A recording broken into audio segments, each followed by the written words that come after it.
नमस्कार, स्वागत है आपका मैकटेक आईटीआई यूट्यूब चैनल में। उम्मीद करते हैं कि आप सभी स्वस्थ हैं और स्वस्थ रहकर या स्वस्थ रहते हुए आप अपने एग्ज़ाम की तैयारी बहुत अच्छे से कर रहे होंगे। हमने अब तक जितने क्वेश्चंस डिस्कस किए हैं वो लगभग 150 क्वेश्चंस हमने डिस्कस कर लिए हैं फिटर ट्रेड के।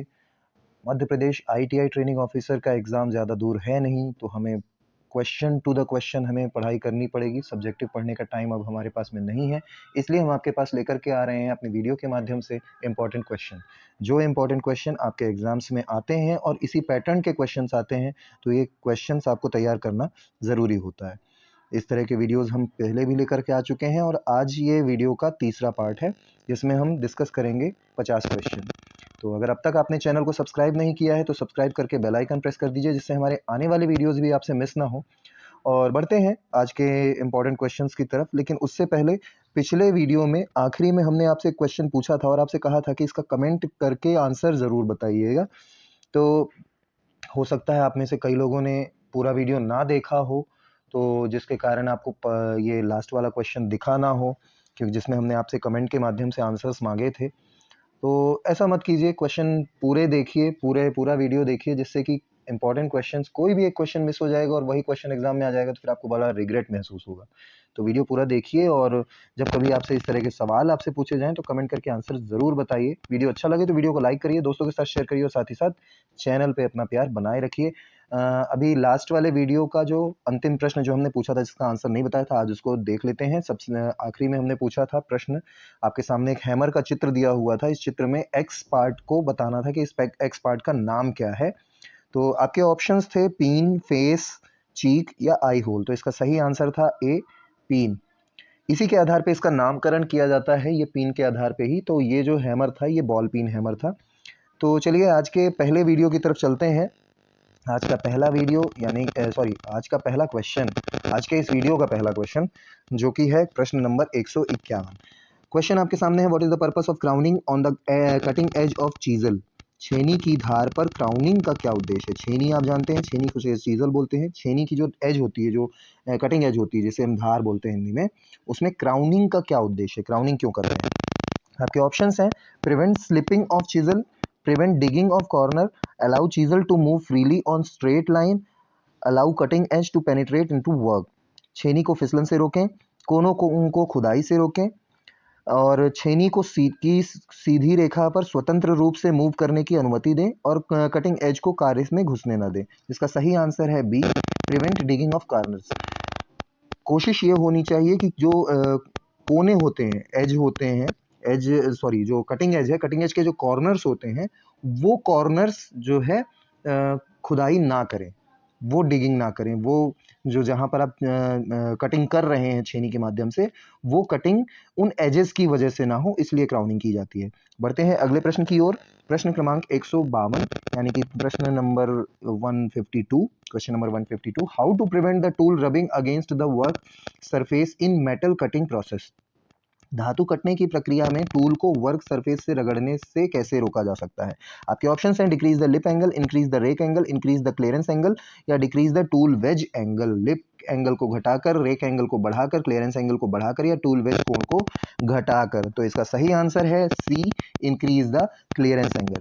आपको पता है क्लियरेंस एंगल क्या होता है। क्लियरेंस एंगल जो है, मेटल कटिंग प्रोसेस में जब आप टूल देखिए, टूल की रबिंग वर्क सरफेस पे ना हो, इसके लिए आपको क्लियरेंस एंगल थोड़ा बढ़ा करके रखना होता है।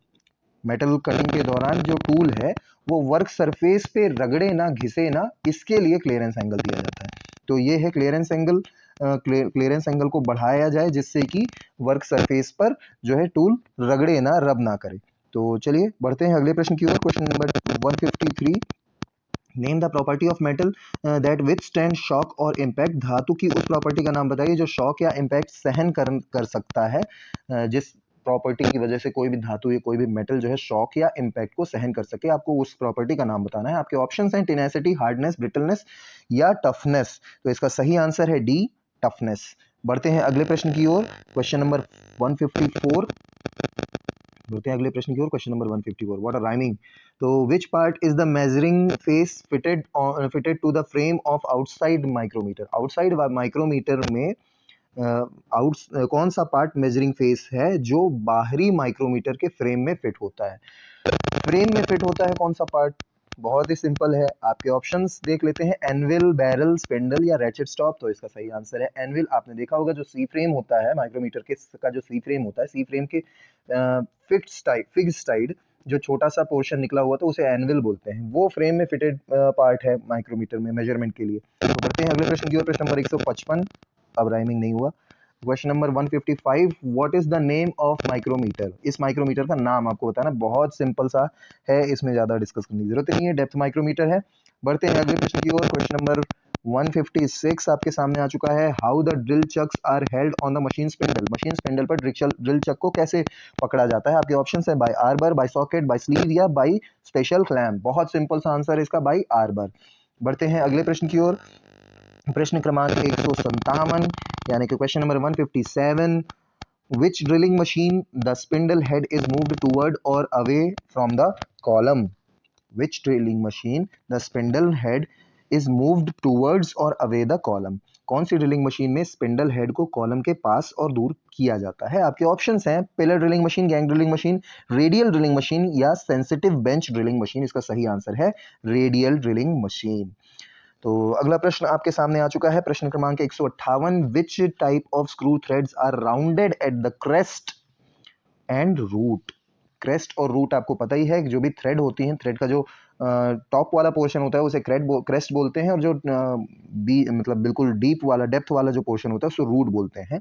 तो क्रेस्ट एंड रूट, ऊपर क्रेस्ट और नीचे रूट थ्रेड में, ठीक है। तो आपको बताना है कि विच टाइप ऑफ स्क्रू थ्रेड, किस स्क्रू थ्रेड में क्रेस्ट और रूट को राउंड किया जाता है? बहुत सिंपल है और बहुत अच्छा क्वेश्चन है। हाँ सॉरी, आपके ऑप्शंस हैं BA thread, BSF thread, BSW thread या एक में थ्रेड। तो इसका सही आंसर है BSW, British standard Whitworth thread जो है बीएसडब्ल्यू थ्रेड कहलाती है।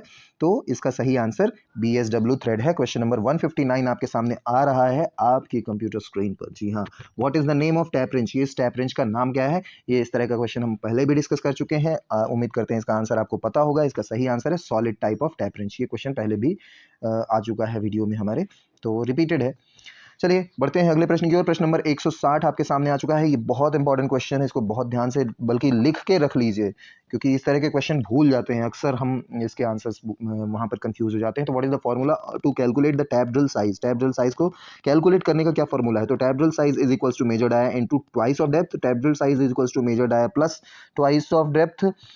तीसरा ऑप्शन है tap drill size is equals to major dia minus 2 plus depth, या tap drill size is equals to major dia plus 2 plus depth. देखिए C और D तो बिल्कुल किसी कीमत में नहीं हो सकता, ठीक है। इसका सही आंसर है A, tap drill size is equals to major dia minus twice of depth.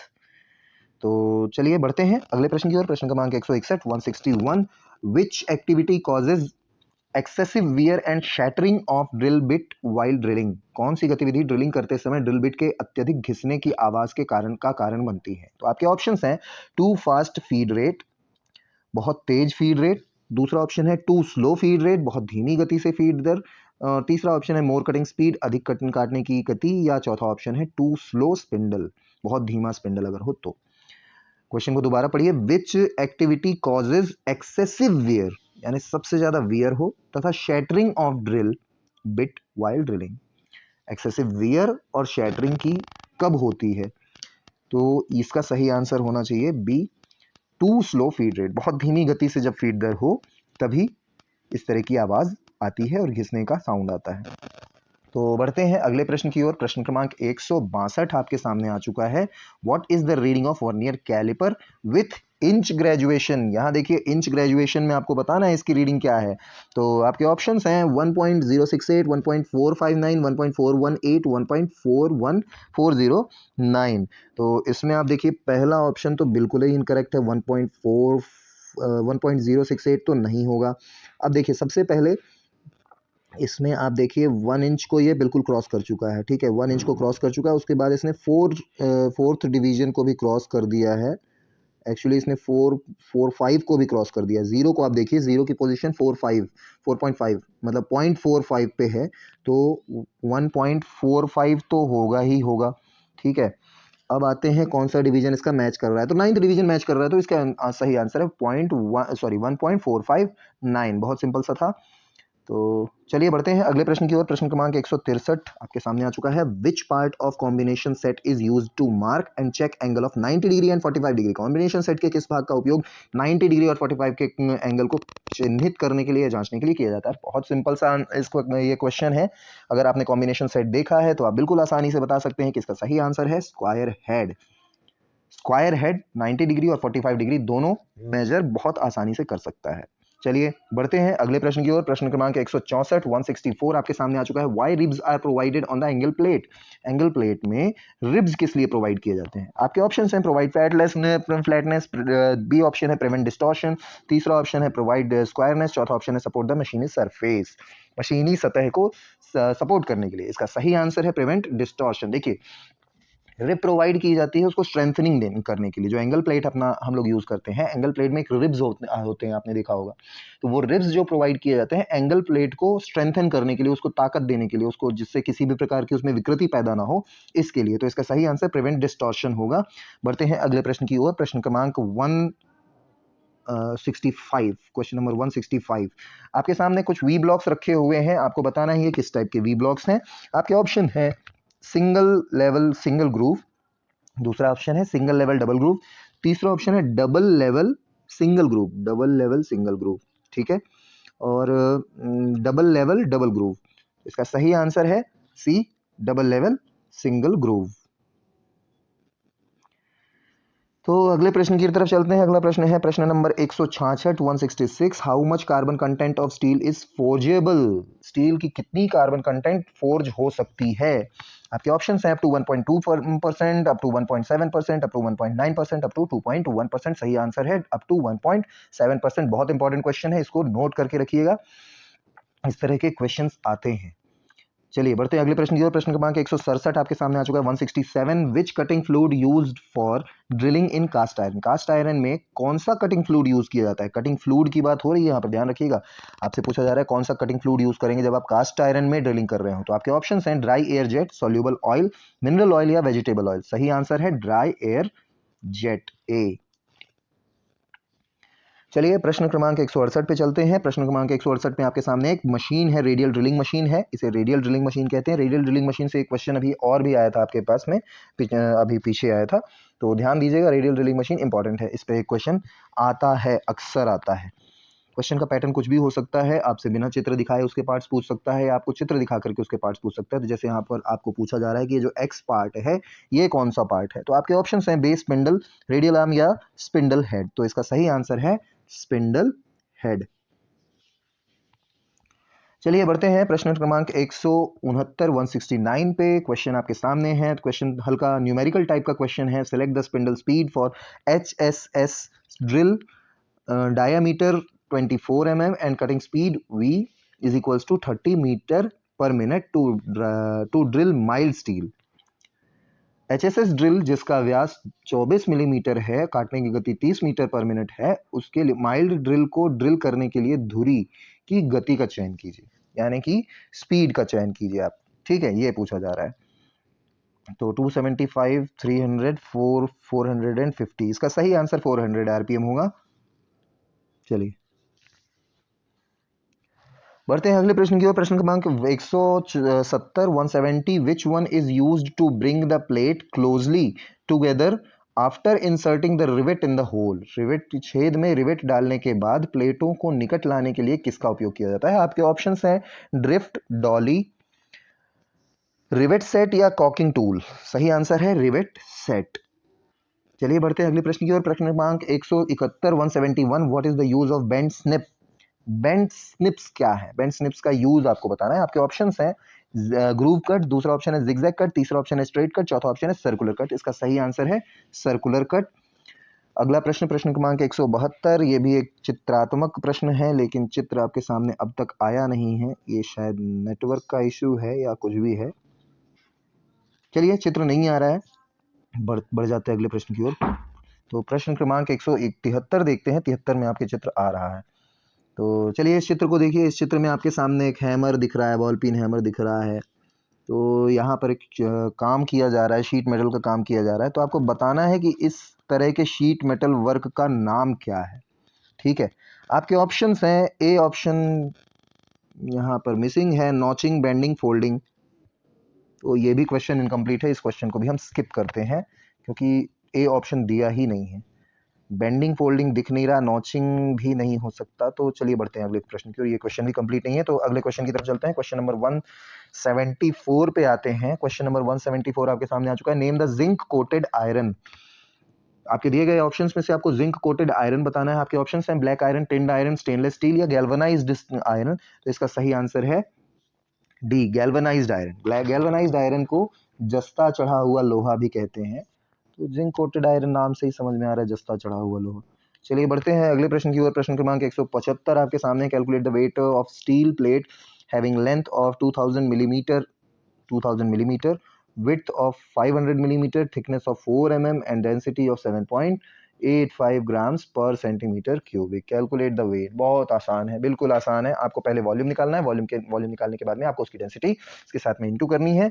तो इसका सही आंसर है 31.4 kg, ग्राम्स पर सेंटीमीटर। बिल्कुल, इसका जब आप कैलकुलेशन करेंगे, कैलकुलेशन करने पे आपको इसका आंसर मिल जाएगा। हमने कैलकुलेट करके रखा है ना, इसलिए आपको तुरंत आंसर बता दिया, आप कैलकुलेट कीजिएगा। तो बढ़ते हैं अगले प्रश्न की ओर। प्रश्न क्रमांक 176, क्वेश्चन नंबर 176 आपके सामने आ चुका है। Which steel metal is highly resistant to corrosion and abrasion. कौन सा स्टील कोरोजन और एब्रेशन के लिए हाईली रेजिस्टेंट है, अत्यधिक प्रतिरोधी है? आपके ऑप्शंस हैं कॉपर, ब्लैक आयरन, एल्यूमिनियम या गैल्वेनाइज्ड आयरन। तो सही आंसर है एल्यूमिनियम। अगला प्रश्न, प्रश्न क्रमांक 177, 177 आपके सामने आ रहा है, आ चुका है। आपके ऑप्शंस हैं what is the formula to calculate the size across the flat to flat of regular hexagon. Regular hexagon में अक्रॉस द फ्लैट आपको क्या कैलकुलेट करना है? नियमित चतुर्भुज के फ्लैट से फ्लैट तक का साइज, फ्लैट से फ्लैट तक का साइज आपको कैलकुलेट करना है। उसका फॉर्मूला क्या है? तो उसका फॉर्मूला है क्यूब रूट ए, सॉरी नहीं, क्यूब रूट ए नहीं है, क्यूब रूट नहीं, under root 3a, under root 3a इसका सही आंसर होगा। तो बढ़ते हैं अगले प्रश्न की ओर। प्रश्न क्रमांक 178 आपके सामने आ चुका है। What is the use of stakes in sheet metal work. Sheet metal work में स्टेक का क्या उपयोग है? आपके ऑप्शंस हैं rest of work, supporting piece, sharpening, folding shapes. सही आंसर है बी, सपोर्टिंग पीस। अगला प्रश्न, प्रश्न क्रमांक 179, 179, what is the material of solder. Solder की का मटेरियल आपको बताना है। Welding rod, synthetic element, pure metal और एलॉय, और चौथा ऑप्शन है नॉन मेटालिक एलिमेंट। तो प्योर मेटल और एलॉय, सही आंसर है सी। क्वेश्चन नंबर 180 आ चुका है। क्वेश्चन नंबर 180 यानी 180 प्रश्न आपके सामने है। Which flux used for soldering steel. Steel को सोल्डर करने के लिए कौन सा फ्लक्स यूज किया जाता है? आपके ऑप्शंस हैं एमोनियम क्लोराइड, दूसरा ऑप्शन है जिंक क्लोराइड, तीसरा ऑप्शन है रेजिन, चौथा ऑप्शन है पेस्ट। सही आंसर है एमोनियम क्लोराइड। बढ़ते हैं अगले प्रश्न की ओर। प्रश्न क्रमांक 181, 181, which what is the purpose of groover. Groover का उद्देश्य क्या है? आपके ऑप्शंस हैं releasing of seam, compress of seam, closing and locking of seam, यानी सीम को क्लोज और लॉक करना, और डी है stress relieving during seam operation. सही आंसर है क्लोजिंग एंड लॉकिंग ऑफ सीम, सीम को क्लोज और लॉक करना। तो बढ़ते हैं अगले प्रश्न की ओर। प्रश्न क्रमांक 182, 182, what is the material used to manufacture rivets. Rivets को बनाने के लिए कौन सा मटेरियल यूज किया जाता है? रबर, सिंथेटिक, हार्डन स्टील या माइल्ड स्टील। माइल्ड स्टील, बिल्कुल सिंपल।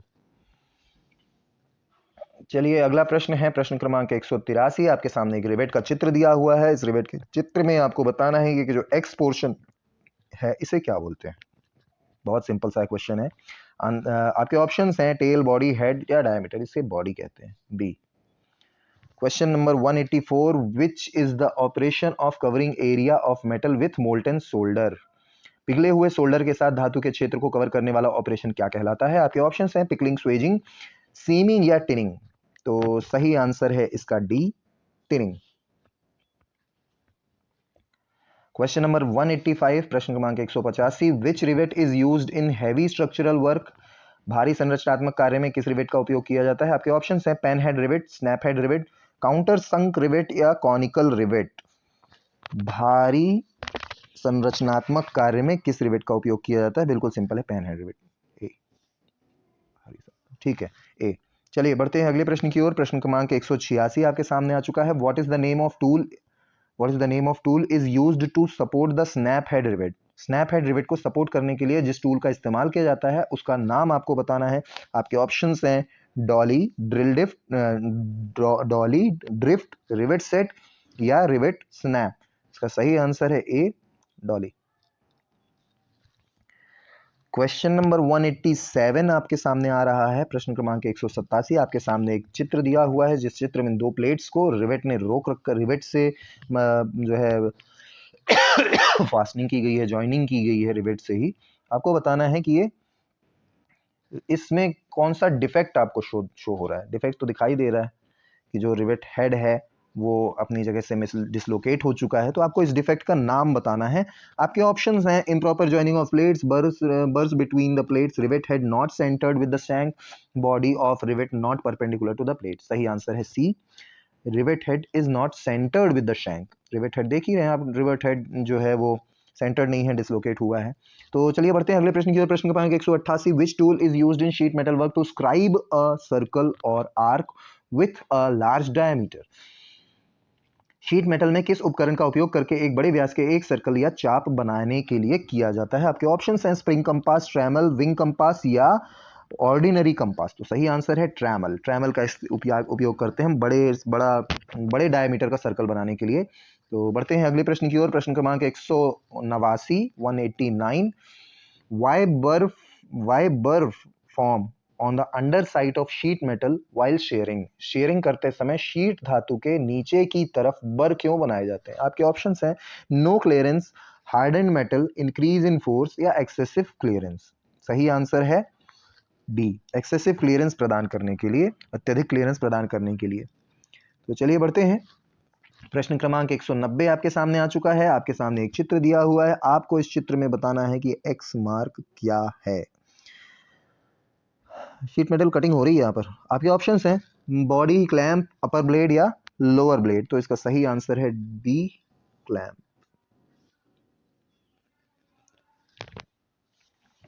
चलिए अगला प्रश्न है प्रश्न क्रमांक 191 191। What is the use of groover in sheet metal work? Sheet metal work में ग्रूवर का क्या काम है? आपके ऑप्शंस हैं releasing of seam, compress the seam, closing of seam या stress relieving during seam operation. तो क्लोजिंग ऑफ सीम।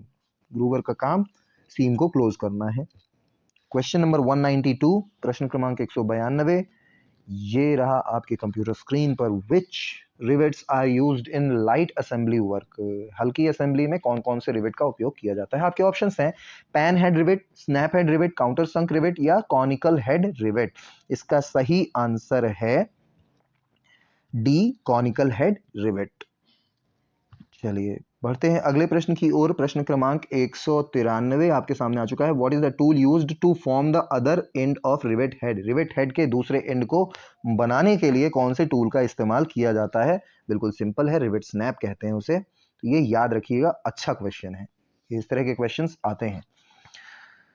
तो बढ़ते हैं अगले प्रश्न की ओर। प्रश्न क्रमांक 194। What is the name of notch in the sheet metal work? आपके सामने एक शीट मेटल वर्क के द्वारा एक बॉक्स टाइप स्ट्रक्चर बनाया गया है। तो आपको बताना है कि इसमें जो नॉच है उस नॉच का नाम क्या है? आपके ऑप्शंस हैं V notch, slant notch, square notch या straight notch.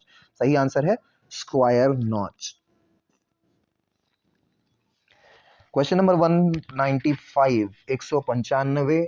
What type of mallet used for hollowing panel beating? Panel beating के उनको हॉलो करने के लिए किस टाइप के मैलेट का इस्तेमाल किया जाता है? Brass mallet, rubber mallet, wooden mallet या बॉसिंग मैलेट? सही आंसर है बॉसिंग मैलेट। ये क्वेश्चन भी मुझे जाना पहचाना सा लग रहा है। ये क्वेश्चन भी हम शायद पहले डिस्कस कर चुके हैं। तो बढ़ते हैं अगले प्रश्न की ओर। प्रश्न क्रमांक 196।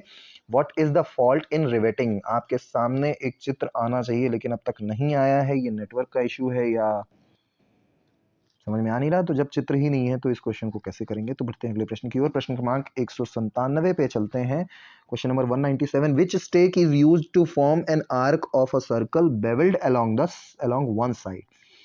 एक पक्ष के साथ एक सर्कल के चाप को बनाने के लिए किस स्टेक का उपयोग किया जाता है? आपके ऑप्शंस हैं funnel stake, hatchet stake, half moon stake या बीक स्टेक। सही आंसर है हाफ मून स्टेक यानी C. Question number 198।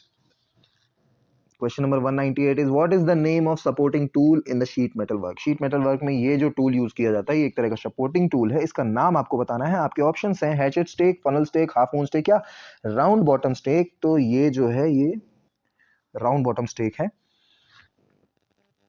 Question number 199, इसमें भी आपके सामने चित्र आ गया है। What is the name of joint in sheet metal work? ये शीट मेटल वर्क के द्वारा ज्वाइनिंग की गई है, शीट्स दिख रही हैं। इन शीट्स में जॉइंट का नाम आपको बताना है कि ये किस तरह का जॉइंट है। आपके ऑप्शंस हैं groove joint, pen down joint, knock up joint या डबल ग्रूव जॉइंट। तो ये डबल ग्रूव जॉइंट है, डी।